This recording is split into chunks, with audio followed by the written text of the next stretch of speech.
నేను గౌరవ మంత్రి గారిని సూటిగా ఒక 5-6 ప్రశ్నలు మాత్రమే అడుగుతాను, ఉపోద్ఘాతంలోకి వెళ్ళను అధ్యక్ష.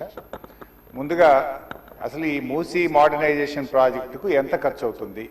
ఒకసారి ముఖ్యమంత్రి గారు 1,00,000 కోట్లు ఖర్చు పెడుతున్నామన్నారు, ఒకసారి 1,50,000 కోట్లు ఖర్చు పెడతామని డిఫరెంట్ టైమ్స్లో డిఫరెంట్ స్టేట్మెంట్స్ వచ్చాయి. అసలు ఈ మూసీ ప్రాజెక్టు సుందరీకరణ మీద రాష్ట్ర ప్రభుత్వం ఎంత ఖర్చు పెట్టాలనుకుంటుంది? ఎందుకంటే ఒకవైపు పిల్లల స్కాలర్షిప్లు ఇవ్వమంటే డబ్బులు లేవు, కోసుక తింటారా అంటున్నారు, లేదా రిటైర్డ్ ఎంప్లాయీస్కు డబ్బులు ఇవ్వండి అంటే డబ్బులు లేవంటున్నారు. మూసీ సుందరీకరణ మీద 1,00,000 కోట్ల 1,50,000 కోట్ల ఎంత ఖర్చు పెడతామనుకుంటుంది ప్రభుత్వం? సూటిగా సమాధానం చెప్పండి. 2, ఇప్పటి వరకు మూసీ సుందరీకరణలో ఎన్ని నివాసాలు కూల్చివేశారు?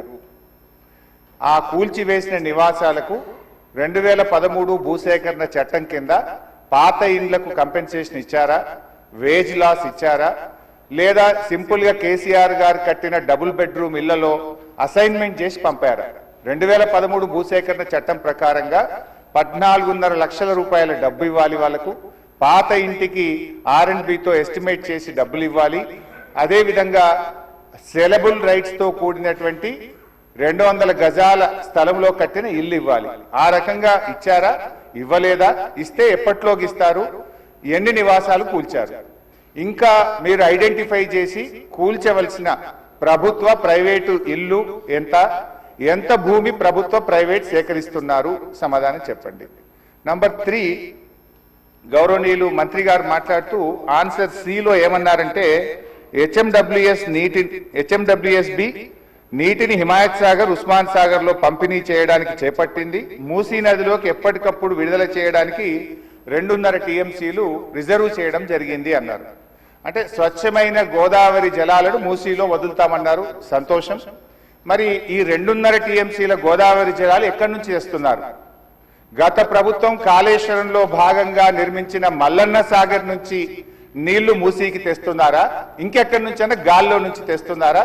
ఆ 2.5 టీఎంసీలు కాళేశ్వరం ప్రాజెక్టులోని మల్లన్న సాగర్ నుంచి వస్తున్నాయా, ఎక్కడి నుంచి వస్తున్నాయో సమాధానం చెప్పండి. తర్వాత అధ్యక్ష, ఈ మూసీ మీ నియోజకవర్గంలోని వికారాబాద్ నుంచి ఆ అనంతగిరి కొండల నుంచి స్టార్ట్ అవుతుంది.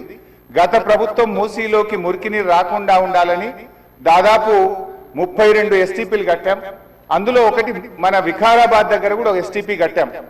ఇవాళ ఆ ఎస్టీపీని మెయింటైన్ చేయక మోటార్లు బీకేసిండ్రు, గడ్డి పెరిగింది.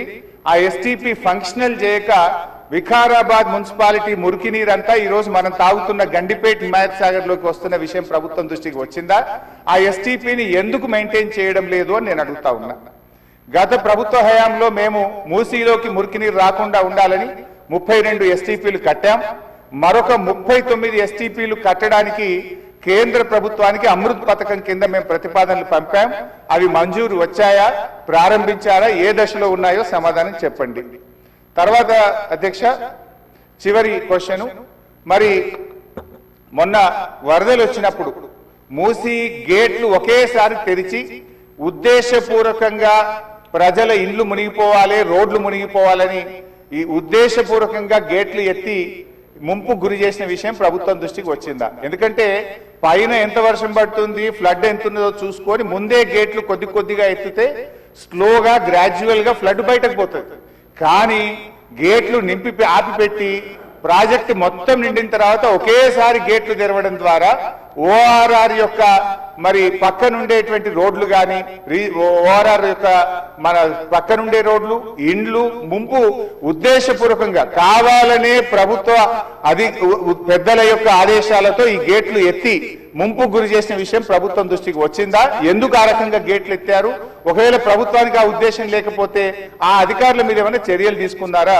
సూటిగా సమాధానం చెప్పాలని చెప్పి నేను కోరుతా ఉన్నా అధ్యక్ష. చివరిగా నేను చెప్పేది, మీరు పేదవాళ్ళ ఇంటికి రాకండి. మూసీ సుందరీకరణ పేరిట పేదల ఇండ్లు కూలగొడితే బీఆర్ఎస్ పార్టీ సీరియస్ గా వ్యతిరేకిస్తుంది. అవసరమైతే బుల్డోజర్లకు అడ్డంగా పడుకోనైనా అడ్డుకుంటామని గతంలో చెప్పాం. ఖాళీ స్థలాలు ఉన్నాయి, మీరు ఖాళీ స్థలాల్లో దాన్ని డెవలప్ చేయండి. మూసీలోకి గోదావరి నీళ్లు తెండి, మురికి నీరు లేకుండా చూడండి. కానీ మూసీ పేరిట పేదల ఇండ్లు కూలిస్తే మాత్రం బీఆర్ఎస్ పార్టీ ఎంత మాత్రం ఒప్పుకోదని మీ ద్వారా ప్రభుత్వాన్ని తెలియజేస్తున్నాం. సబ్జెక్ట్ డైవర్ట్ చేయడం లేదు, వాస్తవాలు మాట్లాడుతా ఉన్నాను. పేరు మార్పు విషయంలో అధ్యక్ష ఆదిలాబాద్ జిల్లా నుంచి సోదరుడు ప్రాతినిధ్యం వహిస్తున్నాడు. ఇదే పాత రోజుల ఉపాధి హామీ చట్ట ప్రకారము మరి గతంలో బడ్జెట్లో 4% ఉంటే కేంద్ర బడ్జెట్లో ఉపాధి హామీకి, ఇప్పుడు పెట్టేటువంటి బడ్జెట్లో లాస్ట్ ఇయర్ నుంచి 1.37% బడ్జెటే ఉపాధి హామీకి పెట్టారు.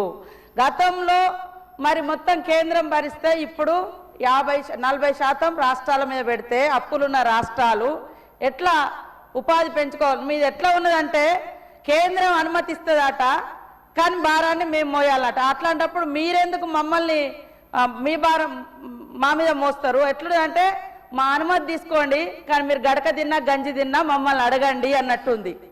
మీ గంజి మీరు తాగండి, కానీ కేంద్రం మాత్రం పెత్తనం చేస్తుందట. ఇది ఎంతవరకు కరెక్ట్ అధ్యక్ష? ఇంకొకటి, ఇప్పుడు గాంధీ గారిని కూడా నిండు సభలో మీరు ఈ రకంగా అవమానించడం అనేది ఇది చాలా చాలా తప్పు, చాలా చాలా తప్పు. ఓకే, భావజాలాలు ఏమైనా ఉండొచ్చు, సరే మీది ఆర్ఎస్ఎస్ బ్యాక్గ్రౌండ్ కలిగినటువంటి బీజేపీ పార్టీ కాబట్టి ఆ రోజు గాంధీ గారిని చంపింది కూడా ఆర్ఎస్ఎస్ వ్యక్తే కాబట్టి ఈరోజు సమర్థించుకోవడం సమర్థనీయం అధ్యక్ష. అది కరెక్ట్ కాదట్లా. గాంధీ గారికి వారు చేసిన త్యాగం ఉంది, వారు భావజాలం శాంతియుత భావజాలం, వారు కన్న కలలు గ్రామ స్వరాజ్యం అధ్యక్ష.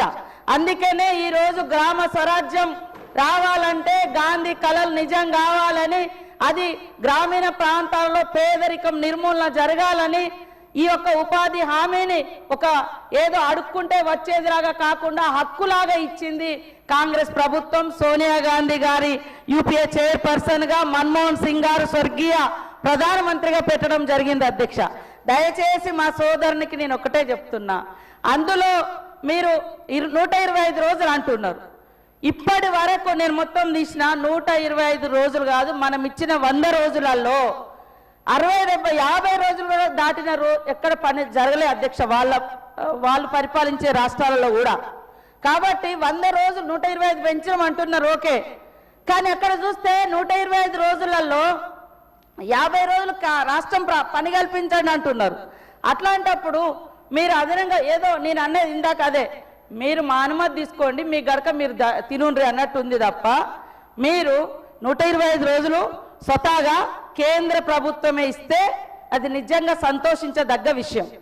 కానీ మీ భారము 100 రోజులు పని కల్పించే నుంచి 75 రోజులకు కేంద్రం ప్రభుత్వం ఇచ్చే పని తగ్గించుకున్నారు వాళ్ళు. 75 రోజుల కేంద్రం ఇచ్చే పని 100 రోజులు ఇంతకుముందు ఇచ్చే పని నుంచి ఇప్పుడు 75 రోజులకే తగ్గింది.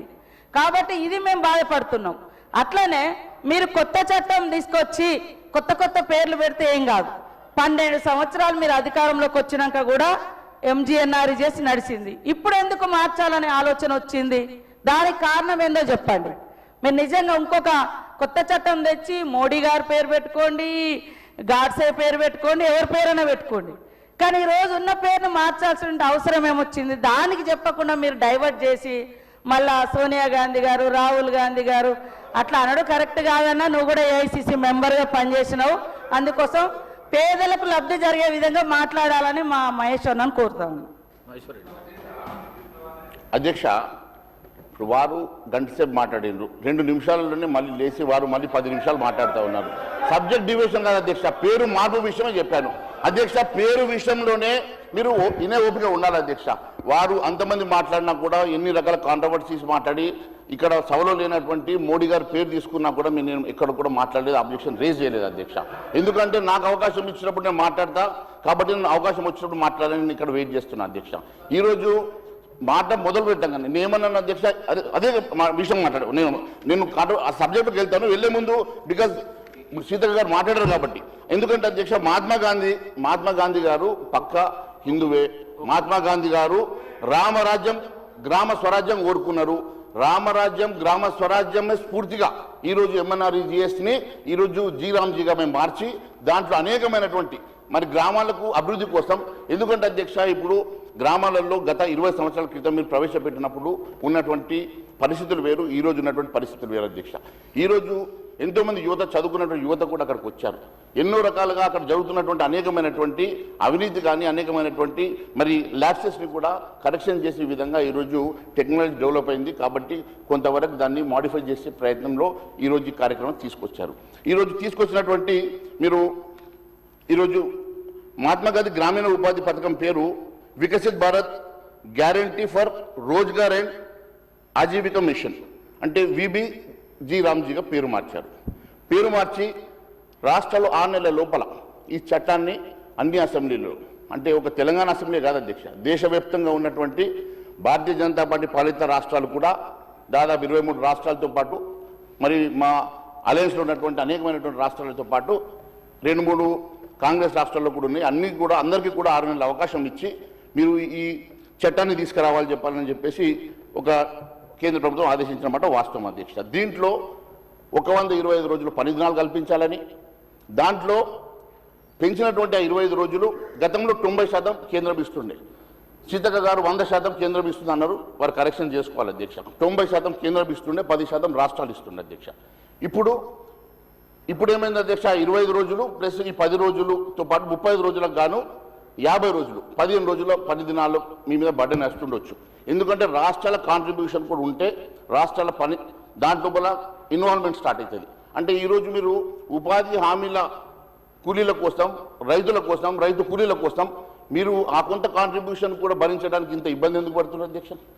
అంటే ఈరోజు రాష్ట్రంలో ఉన్నటువంటి ఉపాధి హామీ కూలీలకు రాష్ట్ర ప్రభుత్వం కాంట్రిబ్యూషన్ ఇవ్వకూడదు అధ్యక్ష, మొత్తం కేంద్రమే ఇవ్వాలి అధ్యక్ష. కేంద్రం ఇస్తా ఉన్నది బడ్జెట్ ఏం తగ్గించలేదు అధ్యక్ష.